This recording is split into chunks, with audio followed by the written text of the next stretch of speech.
Assalamualaikum warahmatullahi wabarakatuh. Pada kesempatan ini saya akan mencoba membuat koneksi antar materi sebagai kesimpulan dan refleksi terhadap modul 1.1 Filosofi Pendidikan Ki Hajar Dewantara. Menurut Ki Hajar Dewantara bahwa pendidikan itu adalah menuntun kodrat anak-anak agar mereka mencapai keselamatan dan kebahagiaan yang setinggi-tingginya, baik sebagai manusia maupun sebagai anggota masyarakat. Dari pernyataan Ki Hajar Dewantara ini, maka makna dan tujuan pendidikan juga artinya menuntun kodrat anak-anak agar anak-anak selamat dan bahagia, baik sebagai individu maupun sebagai anggota masyarakat.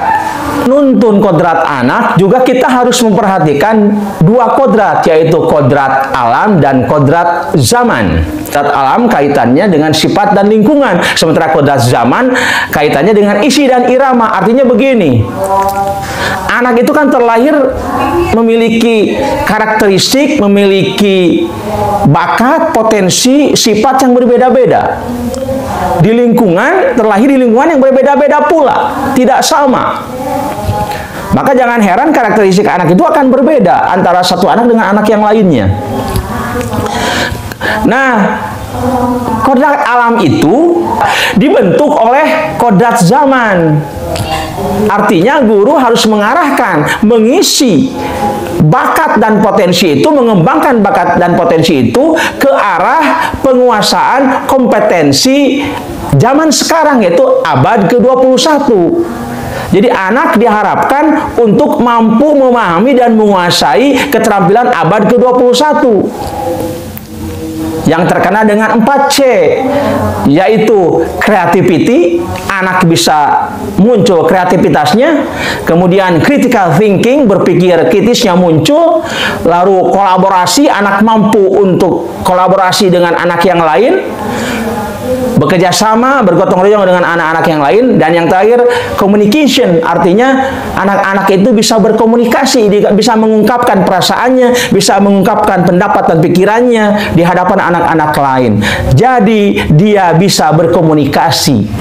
Maka kaitannya dengan menuntun ini dimetaforakan sebagai apa? Sebagai petani, dan anak-anak dimetaforakan sebagai biji tanaman. Guru itu ibaratnya sebagai petani, anak itu atau murid itu ibaratnya sebagai biji tanaman. Biji tanaman bisa tumbuh berkembang dengan baik manakala petani dapat menjaga dan memeliharanya dengan baik pula. Petani bisa menciptakan tanah yang subur. Biji tanaman itu dipelihara, dijaga dengan apa? Memberinya air, kemudian memberinya pupuk. Lalu hama-hama itu dicabut atau hama-hama dihilangkan di sekitar biji tanaman tersebut yang sekiranya akan mengganggu pertumbuhannya. Itulah guru. Guru juga tugasnya menjaga dan memelihara, memberikan kemudahan, memberikan fasilitas, menuntun, mendampingi, mengantar anak ke tujuan yang diarahkan oleh anak. Sehingga apa? Bakatnya, potensinya berkembang dengan baik. Karena apa? Karena guru mampu menuntunnya dengan baik. Inilah yang disebut dengan bagaimana seorang guru mampu menghamba kepada anak. Artinya bagaimana seorang guru melakukan proses pendidikan yang berpihak kepada anak didik. Jadi student center, guru hanya memberikan fasilitas, guru hanya membantu, guru hanya memberikan kemudahan-kemudahan sehingga bakat dan potensi mereka atau sehingga bakat dan potensi peserta didik itu berkembang dengan baik. Harap diingat juga, guru harus punya prinsip sebagaimana yang diungkapkan oleh Ki Hajar Dewantara 3 ing tut, yaitu ingarso sungtulodo, ing madyo mangunkarso, tuturi handayani. Guru itu adalah ingarso sungtulodo, di depan itu menjadi teladan, menjadi model yang ditiru oleh anak. Maka guru harus memberikan keteladanan kepada anak-anak, baik ucapan, perilaku maupun sikap. dalam kesehariannya, terutama ketika di kelas maupun ketika berada di lingkungan sekolah. Kemudian ing madya mangunkarso, di tengah-tengah guru itu harus menjadi pemrakarsa, harus menjadi pembuat atau pencipta kehendak kemauan anak, penyemangat bagi anak. Guru bisa menjadi partner anak, bisa menjadi teman anak, sahabat anak, ucapan, perilaku, tingkah lakunya itu menjadi inspirasi bagi anak, sehingga anak-anak bersemangat, sehingga anak-anak itu punya kemauan yang keras untuk belajar. Dan yang ketiga adalah tuturi handayani. Di belakang guru itu adalah mendorong, memotivasi, membimbing, mengarahkan. Jangan sampai anak-anak perkembangan bakat dan potensinya tidak sesuai dengan jalurnya. Maka bimbinglah oleh guru, arahkan oleh guru, dorong. Siapa yang didorong? Murid. Apanya yang didorong? Potensi dan bakatnya, agar betul-betul berjalan sesuai dengan tujuan yang diharapkan. Sekaitan dengan itu pula, maka pendidikan menurut Ki Hajar Dewantara merupakan upaya menanamkan budi pekerti, yaitu pengintegrasian atau perpaduan antara cipta, rasa, karsa, dan tenaga. Jadilah budi pekerti, watak atau karakter. Ketika proses pendidikan dilaksanakan, maka jangan dilupakan penanaman karakter budi pekerti, penanaman akhlak kepada mereka. Menanamkan budi pekerti ini sama artinya dengan menciptakan atau membentuk karakter anak yang bangga atau cinta terhadap budaya sendiri, cinta terhadap perkembangan peradaban yang ada di negara sendiri. Karakter anak yang demikian merupakan hasil dari proses pendidikan. Disinilah makna pendidikan itu menyatu, tidak bisa dipisahkan dengan kebudayaan. Maka pendidikan menurut Ki Hajar Dewantara adalah persemaian kebudayaan. Membuat anak menjadi cinta dan bangga, terutama atas karakter budaya sendiri.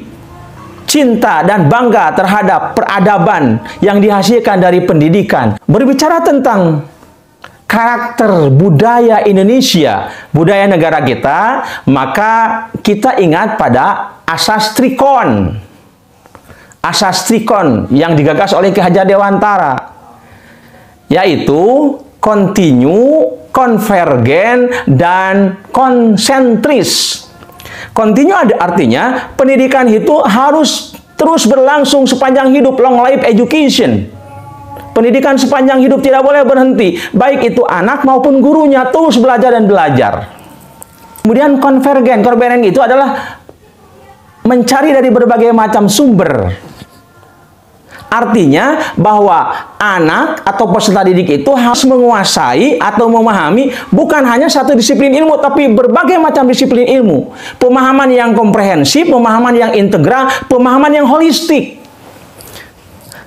Kita sebagai guru harus mengarahkan seperti itu. Anak memahami, menguasai konvergen ilmu, berbagai disiplin ilmu, sehingga wawasannya menjadi luas. Tidak parsial wawasan anak itu. Dan tadi berkaitan dengan karakter budaya Indonesia adalah yang ketiga. Yang ketiga yaitu konsentris.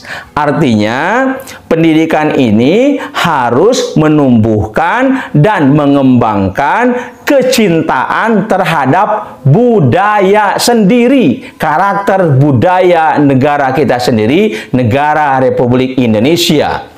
Dan yang terakhir, sebagai perwujudan dari pendidikan yang memihak kepada anak, pendidikan yang menghamba kepada anak, maka seorang pendidik menurut Ki Hajar Dewantara itu harus mampu memberikan welas asih atau kasih sayang.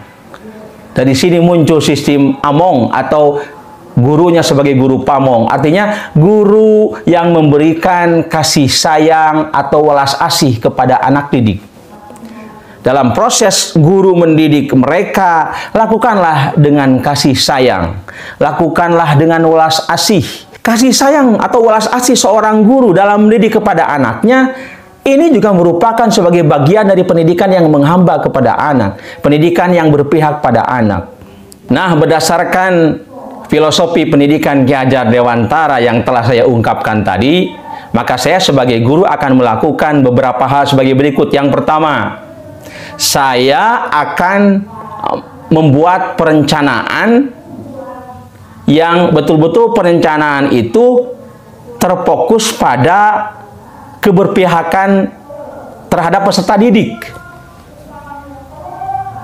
Setelah membuat perencanaan, saya juga akan menyiapkan berbagai macam media pembelajaran, lalu perangkat-perangkat yang lainnya termasuk alat atau instrumen penilaian yang mampu mengembangkan bakat, potensi, dan bisa memunculkan kemerdekaan anak dalam belajar. Selanjutnya, setelah perencanaan dan persiapan yang berkaitan dengan hal itu saya lakukan, maka tentu saya akan melaksanakan proses pembelajaran. Yang proses pembelajaran ini menggunakan model dan metode yang betul-betul membuat anak aktif, kreatif, inovatif, dan menyenangkan.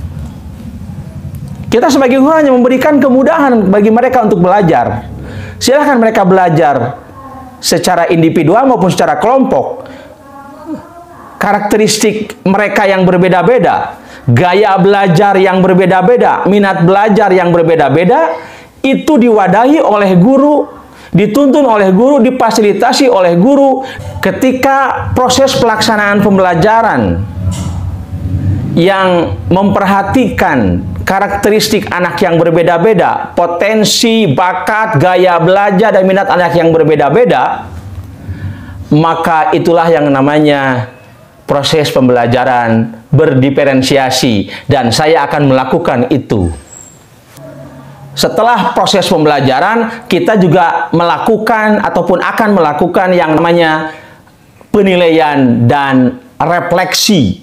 Selanjutnya, sekaitan dengan filosofi pemikiran Ki Hajar Dewantara, saya juga ingin berusaha berkolaborasi dengan berbagai pihak di sekolah, baik itu dengan kepala sekolah, dengan guru maupun dengan peserta didik sendiri, untuk menciptakan suasana yang mendukung pembiasaan-pembiasaan yang memunculkan budi pekerti yang baik, yang memunculkan karakter watak yang baik. Pembiasaan yang dilaksanakan oleh anak, baik di kelas maupun di lingkungan luar kelas, artinya di lingkungan sekolah, itu bisa mengembangkan ataupun bisa menjaga dan memunculkan perpaduan cipta, rasa, karya, dan tenaga, menjadikan sebuah perpaduan yang apik menjadi anak-anak atau peserta didik yang berkarakter baik, berbudi pekerti baik, atau berakhlak baik. Pembiasaan-pembiasaan positif tentu akan saya munculkan sebagai seorang guru dengan berkolaborasi dengan guru yang lain, dengan berbagai pihak, dengan warga sekolah, baik itu pembiasaan-pembiasaan yang bersifat religious culture, budaya religius, maupun pembiasaan-pembiasaan yang berkaitan dengan etika, dengan norma yang ada di sekolah. Dan yang terakhir, sebagai seorang guru yang menerapkan sistem AMONG atau guru pamong, maka saya akan bersikap kepada anak-anak dengan lemah lembut, sopan santun, menyayangi mereka, memberikan kasih sayang, welas asih. Kasih sayang saya akan diwujudkan dengan berbagai macam perilaku saya yang membuat anak-anak juga meniru saya. Saya ingin menjadikan teladan, tulodo bagi mereka. Karena apa? Sikap saya yang memberikan kasih sayang kepada mereka. Baik kasih sayang ketika mengajar di kelas, maupun kasih sayang ketika bergaul sehari-hari di lingkungan sekolah. Demikian rekan-rekan koneksi antar materi, refleksi pendidikan Ki Hajar Dewantara yang ada pada modul 1.1 ini. Semoga ini mencerahkan, kemudian menginspirasi, dan tentu menambah wawasan bagi saya khususnya dan bagi rekan-rekan yang menonton tayangan ini. Assalamualaikum warahmatullahi wabarakatuh.